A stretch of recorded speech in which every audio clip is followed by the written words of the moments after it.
joining us. Hello. Thank you again live for this CGTN. My name is Mark. Live broadcast on Low. We're Praya River, a river. We're on the Chao Bangkok in the heart of icon. We're on one of Thailand's iconic long-tail boats. See zipping. These are the boats that you'll see all the time up and down this river. All job. Then they do a practical food. They deliver food items. Deliver all sorts of available up and down the river. But there are also people who come for commuters and for day. You can come here on holiday. You can either rent one of these boats. You tour with a go on an organized town and guide, and they'll take you around, or they'll show you the highland. You can rent. You can do what we've done. Choose your own, and you can prior where to go. Now the Chao Islands is one of. We also have biggest rivers, but other than the Mekong River here, than that, this is Thailand's most. It runs important river.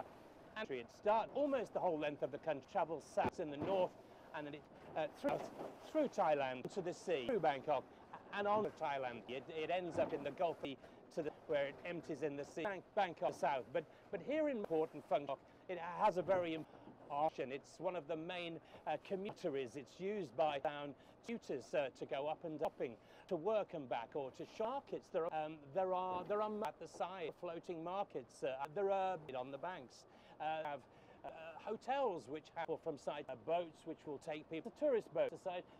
But at the moment that's empty. In the morning and during the rush hour and absolutely in the evening, those boats are travelingly packed with people to go to wing up and down the river. Very good work and back. It's where the alternative here in Bangkok, extremely busy. The roads can be. This is a city with traffic. This million people have some 12 million at times, so the roads obviously built to times are very difficult. The river is travel on. Now this river called the Chao Praya, and many people translate of kings in English as the river talking about it. And today we're talking the king, a particular king, Thailand, who ruled Thailand longer than any other Adulyadej, King Bhumibol Adulyadej. It's now at the age since the king died. He was at the age of 88, reigning the longest monarch in the world. He reigned till the time of his death. He reigned from the age of 80. Still a teenager until he over the throne at 8, died at the age of 81, just about exactly what we're looking a year ago.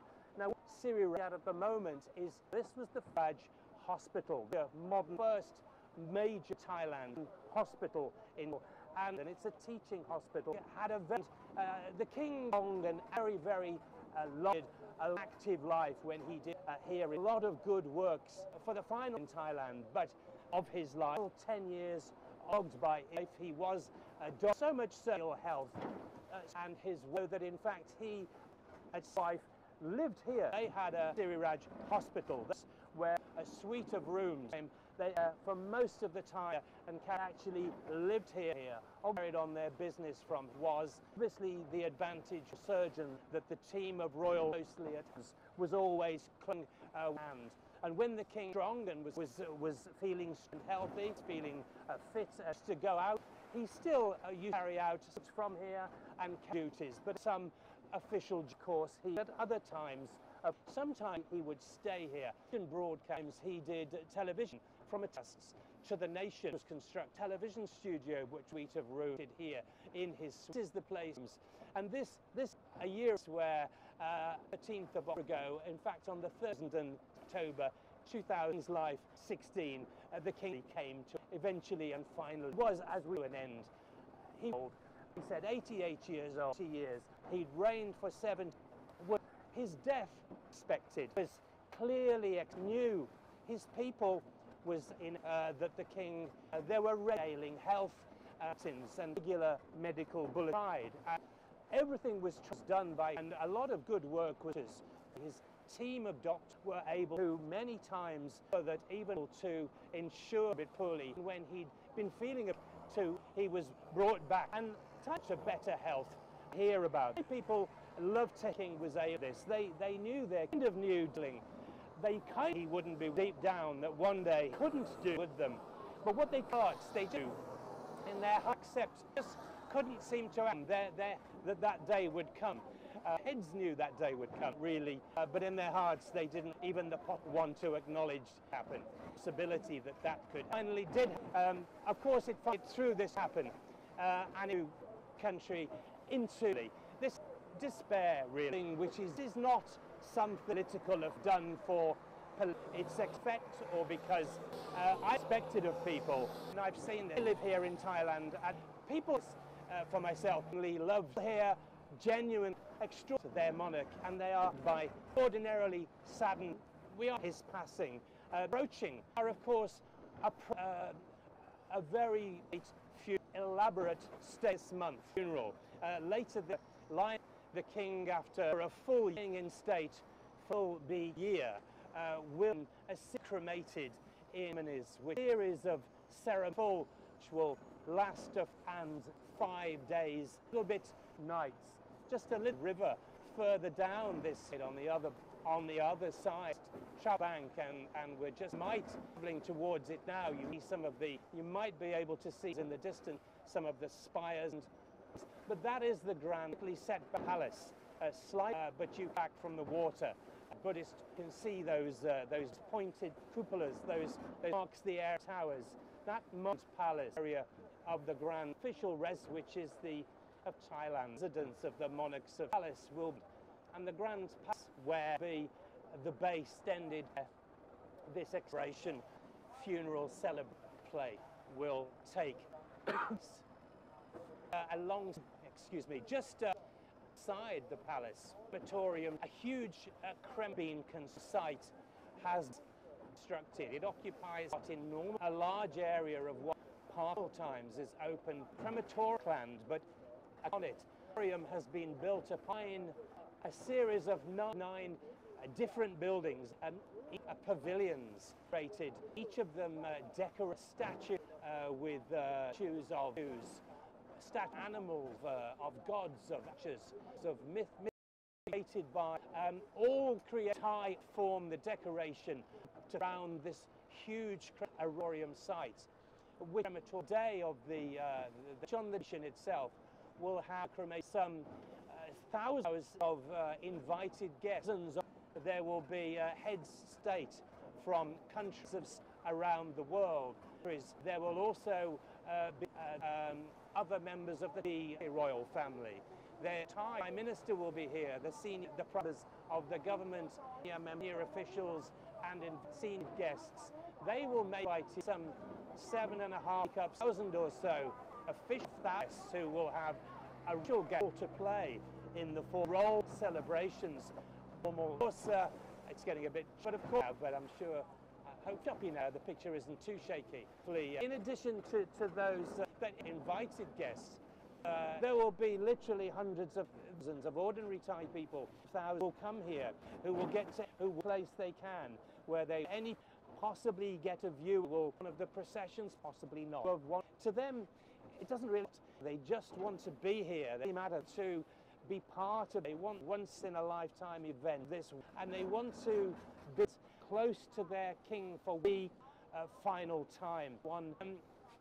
Because of works, his 7 of his days on the throne, and he's dedicated with doing all his good works, not just being sorts of a leader. He all through his life, the days as a young, he was very interested man how things worked. He would travel to the most remote parts of Thailand, and he would investigate land by talking to village gates, talking to farmers, and ask them what their problems, and when they explained what their problems were, he to him why to find a way to see them. He was an idea solver.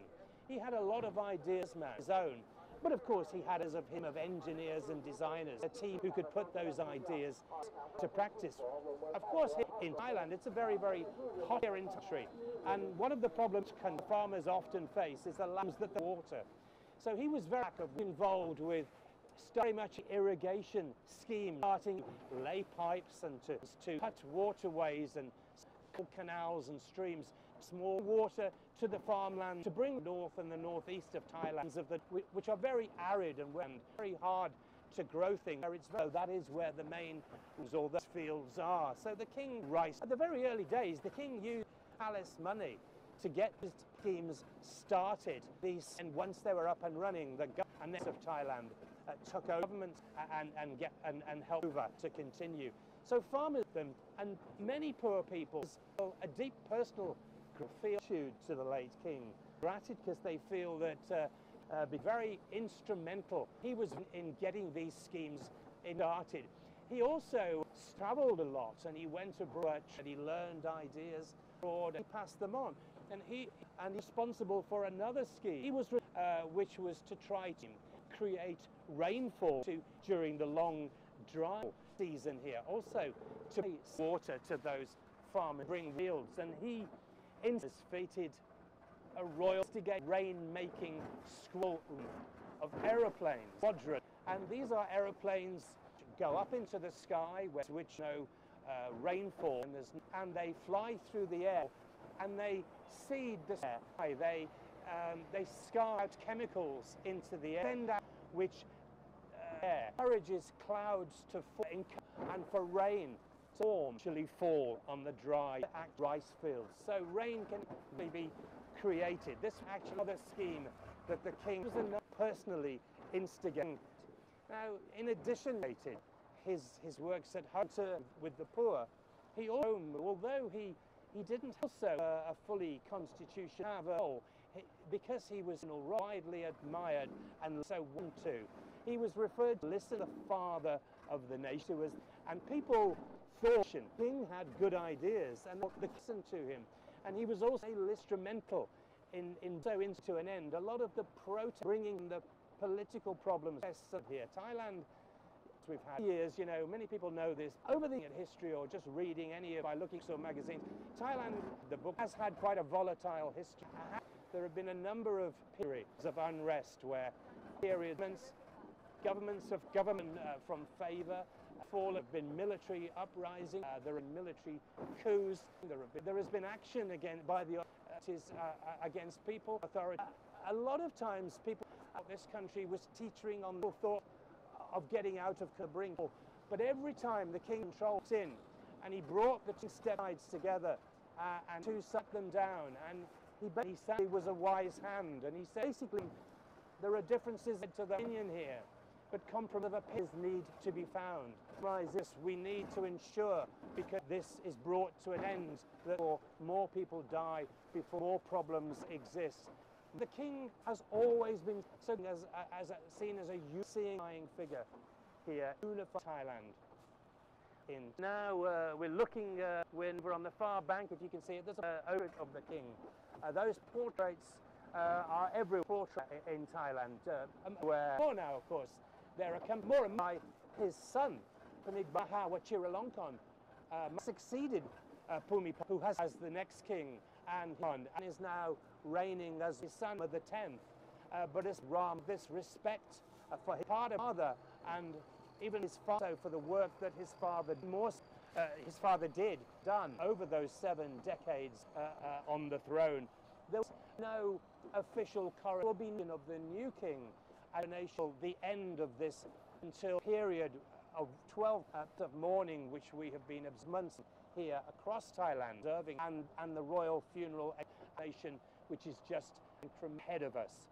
That year of mourning was declared as soon as the king of the king, as soon as the king died, and it's been observed in different ways. For the first 100 days, for the first 1 month, if you like, 3 was a period of total mourning. Like it, everybody was wearing black clothing. Entertainment was very much toned down. Television stations, vision showed less entertainment and more documentaries looking at the life entry work of the king. From the end of 3 months, that at the end was allowed to relax period, but all officials, government agencies, government ministries, local authorities, anything to do with officialdom and to the running and the government of the land, their mourning period was extended for a period 12 months, a whole year, and we're still undergoing that now. It's due still unto an end at the end of this month. It's been in place since October of last year. But strangely, even those people who aren't in government, even those service, who are no longer required longer to fully mourn and to wear the black clothing, where they're still doing so. Their period, perhaps after the end, was a first 3 months where people relaxed a little, people started wearing different perhaps clothing, but more coloured, more across, certainly here in Bangkok, but also in the wider Bangkok areas of Thailand. As we've approached this period to the official funeral period, more and more people have reverted wearing black clothing to walk in the streets, or if you walk on public transport, if you travel to a bank or any building, you will see office all across Thailand with people in clothing which is all black, wearing or perhaps black and white. Now, white. The last 12 months, during the king has been swapping in state in a coffin, lying in the throne room at the Grand Palace. It's been open to people from Thailand, to people to Bangkok and to visit the trust and to actually palace past the coffin, file and pay their last respect to the king's body. Now, everybody knew that people would want everybody to do this. I don't think anybody quite realized how many people just would want to do that. And every single day, for the past year, there have tens of people who have been queuing up to take their time for a few brief moments by the king's. Very often taken some, it's the hours perhaps. 20 people stood in line and waited, while many people talk about arriving, let's say at 6 o'clock in the evening, and they've had all through the night to wait, all through the morning, all next day, and it's been through the following afternoon, in the middle before they've had their few bits, but nevertheless they've wanted to do that. And in fact, this was all due to come to an end on September the 30th, at the end of last month. But more and more still were continuing to travel people to Bangkok for their last chance to say their goodbye and to their monarch. And because of this, that period where were allowed to visit the Grand Palace and to observe the royal coffin, a period was extended. That 5 further days. And in addition, just let that noisy go past. In addition, the Grand Palace threw open its doors 23 hours a day. Before we open for a long, used to be from early in the morning till late at midday, but in fact they threw open the night around the clock, so that as many doors people as possible many people could make that journey and could through. And the final number was almost 13 million people. Each million who travelled here, who'd stood those in line, who'd waited, had those few moments and had their king. Now, over the 5 days of the funeral days of obviously itself, they're saying perhaps 250, 300,000 people. So almost a third of a million people will probably be able to get into a position possibly near the palace where they may or may not see some of the they may, but even if they can't actually see what's taking place, they will feel that they're there and they're real of it.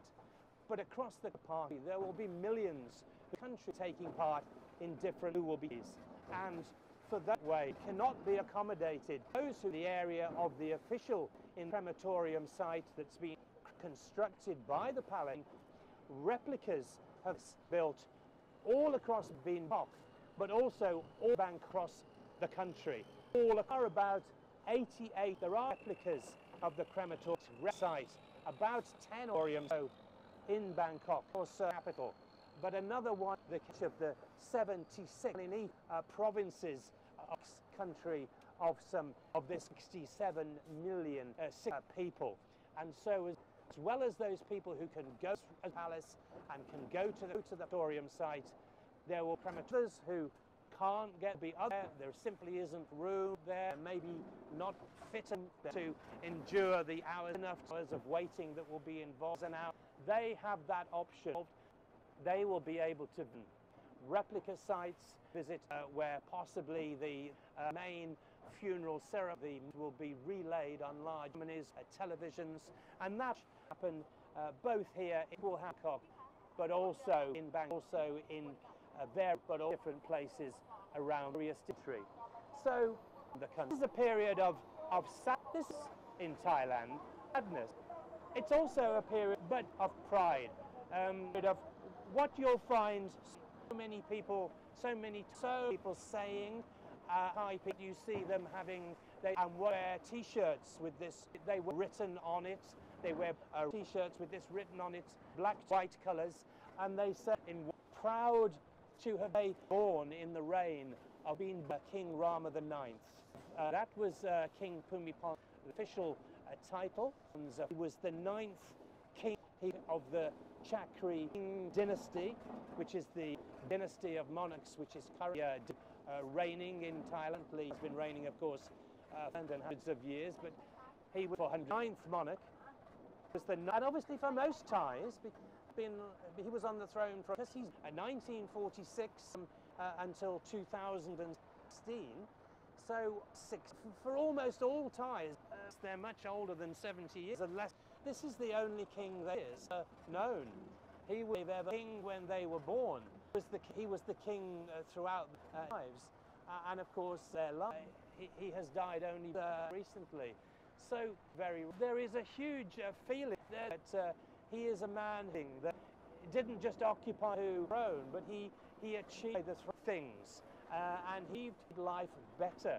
He presided, and if you like, the development of Thailand from agricultural background, if you like, one of the most thriving economies in Southeast Asia. This is a country which, during the reign of the late King, has modernized. Farming, of course, is still hugely important here. Thailand is one of the world's biggest producers and exporters of rice and others of rubber, tapioca, crops, other agricultural but with the development of mechanization and development, Asia's own industrial revolution, also large numbers of that population have moved from the fields, from countryside, and they've migrated towards the cities. And Thailand has what it has gone just 3 phases of development, from agriculture to heavy engineering. Then the engineering became a little bit more sophisticated, and they're currently in light engineering their ways. And they're looking forward to the next phase, which they call Thailand 2.0.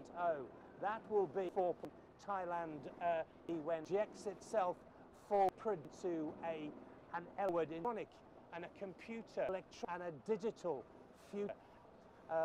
There's a lot of talk here about the introduction of digital technology to make things more efficient. For decades, efficiency has relied on this cost manual labor and a fairly low labor skill set and a low skills. But they're trying to modernize that. They're trying to give people more skills. They're trying to introduce more and technology into it more to make this country not just a producer, a more efficient place. But don't get me wrong, there are some concerns along the way. What concern to those people who will no longer have jobs to pursue? But that is something which the government says it's addressing. It's meant to find an alternative, trying to forward, but it makes a strong point. It says it's very modernized, then they don't competitive anymore be their neighbors, Myanmar, with Vietnam, Cambodia. These countries are developing. All of Thailand doesn't modernize, so it won't be able to compete, and there won't be at any level. So they see jobs, digital technology, see this as something that they need to invest in. And this is something the late king, which very much supported, was very much evolved in favor of seeing develop. There, right by the water edge, is one of those small reps. That's obviously quite a slicker tower that goes small, a point at the top. That is a small replica, but some of the very much large of some pavilions which are being constructed which have been crematorium, some main. We talked about nights earlier. 9 different buildings that are 9 pavilions. They, this central pavilion, centuries at its which point is some 50 meters, highest 170 feet high. 200 has been constructed that to basically resemble a mountain surrounded by oceans around, and it represents, it depicts the mythical resting place of the the Buddhist gods. King Bhumibol was seen more than just a mortal here, more than Thailand. He is halfway between a man and perhaps one with divine, so much so that he has been given the official title. He has Bhumibol, King of Kings, a man who at the time was the longest monarch anywhere in the world, who reigned here in Thailand for 7 decades, in Thailand, who is seen as the father of this nation. But of all those official titles, apart from someone who is deeply loved and respected by his people, who will be stated by a final farewell to him, saying during a 5-day funeral at the end of this month, funeral October 2017. That's it. We've enjoyed this little boat ride. I hope you, in the Chao Phraya River in Bangkok, up and down, you've been interested to hear. We hope about the work and the rain, a little bit in Bhumibol, and I hope now of King have a little bit of an understanding of how you have. This is such an important occasion here, important around the world. The focus and will be on Thailand between the 25th and the 29th October for the 5-day funeral. The King of Kings, Bhumibol Adulyadej. That's all for me. Martin Lowe, good. See you next time. Thanks for joining.